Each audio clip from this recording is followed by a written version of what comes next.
প্রথমেই জানাই হ্যাপি হোলি সবাইকে। আজকের দিনটা তোমাদের কেমন কাটছে তোমরা অবশ্যই জানাবে।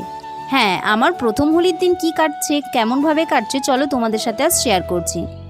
সকালবেলায় যাওয়ার কথা ছিল বাপের বাড়ি, কিন্তু যাওয়া হয়ে উঠলো না। আমাদের বিয়ের পর এটা হচ্ছে সেকেন্ড হোলি, তো আমাদের ওখানে র্যালি বেরোয় এই জন্য। আর সকালে যাওয়ার কথা ছিল কিন্তু যাওয়া হলো না কাজবশত। আর বোনরা ভাবছে সবাই এসেছে, তুই আসিসনি, দিদি জামাইবাবু বলছে। তো হুট করে আমি বললাম যে চলে আসো, ওরাও হুট করেই কিন্তু চলে আসলো। বেশ এই হুটহাট করে আসাটা কিন্তু ভীষণ ভালো, কারণ এই যাব করে কিন্তু আসা হয় না বা যাওয়াও হয় না।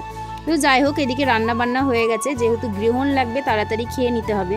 আর মেনুতে ছিল চিকেন, পটল ভাজা, বেগুন ভাজা, পাঁপড়, মিষ্টি দই, এই যাবতীয় যা করেছি তাড়াহুড়া আর কি। আসবো না করছিল, হুট করে চলে আসলাম বললাম। এদিকে খাওয়া দাওয়া করার পরে এখানটা এরা বিশ্রাম নিচ্ছিল। আর ভাইরা তো এসেই চলে গেছিলো মাঠ ঘুরতে ওদের জামাইবাবুর সাথে। আর এখানটা দিদিরা সবাই বসে আছে। তারপরে আমরা রেডি হব, তারপরে বেরোবো বাপের বাড়ির উদ্দেশ্যে। ওরা বলছে যে তাড়াতাড়ি কর, রেডি হয়ে নে। আমি বলছি আর খানিক থাক, আজকে থেকে যা কাল যাবি। ওরা কিছুতেই শুনবে না, যেহেতু কালকে রং খেলা। নিজের মানে গ্রামে না থাকলে কিন্তু ভালো লাগে না, মানে রং খেলার দিনে আর কি। এখানটায় সবাইকে রং মাখিয়ে নিচ্ছিলাম। আর এখানেও চলে এসেছিলাম পাশের বাড়িতে, জেঠু শ্বশুরের বাড়িতে। এখানটায় রং মাখিয়ে দিলাম, এটা বৌদি হয়। তো হাসছিলাম যে আজকে রং মেখে নাও, কালকে তো আমি মাখাতে পারবো না, যেহেতু আজকে চলে যাচ্ছি, এরকম বলছিলাম। এখানে রিয়াকেও মাখিয়ে নিলাম। আর কি বলো তো, এই যে বিয়ের পর দ্বিতীয় হোলি, মানে প্রথম হোলিতে আমরা তো গিয়েছিলাম, তোমরা আগের বছরের ভিডিওগুলো দেখেছো অবশ্য। আর এখানটায় সবাই মিলে কিন্তু রং মাখামাখি করতে শুরু করে দিয়েছে। তারপরে আমরা বেরিয়ে যাব, কারণ সন্ধে হতে চলবে, তখন একটু দেরি হয়ে যাবে। আর ভাইরা তো বলছে আমার তো ভীষণ ভালো লাগছে। আমি বলছি ছুটি ছাটা পেলে চলে আসবি, থাকবি, ভালো লাগবে।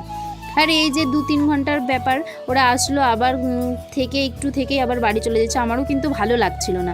আমি বলছিলাম যে থেকে যা, ওরা বলছে না থাকবো না, কালকে রং খেলা আছে। আর সত্যি কথা বলতে না, এই যে রং খেলার সময় এখানে ওখানে থাকতে ভালোও লাগে না, নিজের গ্রামে না থাকলে। আর এদিকে আমরা রেডি হয়ে পড়েছি, মানে বেরোবো আর কি। আর এরা বলছে তুই গাড়ি চালা, ও বলছে তুই গাড়ি চালা, এরকম একটা ব্যাপার হচ্ছিল ওদের মধ্যে। যাই হোক, সব মিটমাট হলো ওদের মধ্যে, যে যা গাড়ি চালাচ্ছে। আর এদিকে আমরা বেরিয়ে পড়লাম সবাইকে টাটা বলে। আর এই দেখো বেরিয়ে পড়েছি যে যার গাড়ির মতো। আর সত্যি কথা বলতে কি জানো, ওরা আর থাকলে না আরও ভীষণ ভালো লাগতো। ওদেরকে আমি বলছি বারবার করে তোরা থাক, কিছুতেই থাকবে না। তো কি বলবো, যে যাই হোক আমরাও বেরিয়ে পড়লাম। তো আমাদেরকে নিয়েই যাবে, আমরা যেহেতু সকালবেলায় যেতাম, আর যাওয়া হলো না, কি করা যাবে। তো ভিডিওটা এই পর্যন্তই, মানে আজকের দিনটা আমাদের কিভাবে কাটলো প্রথম হোলি, তো তোমাদেরকে সবটাই শেয়ার করলাম। আর নেক্সট ভিডিওতে আবার তোমাদের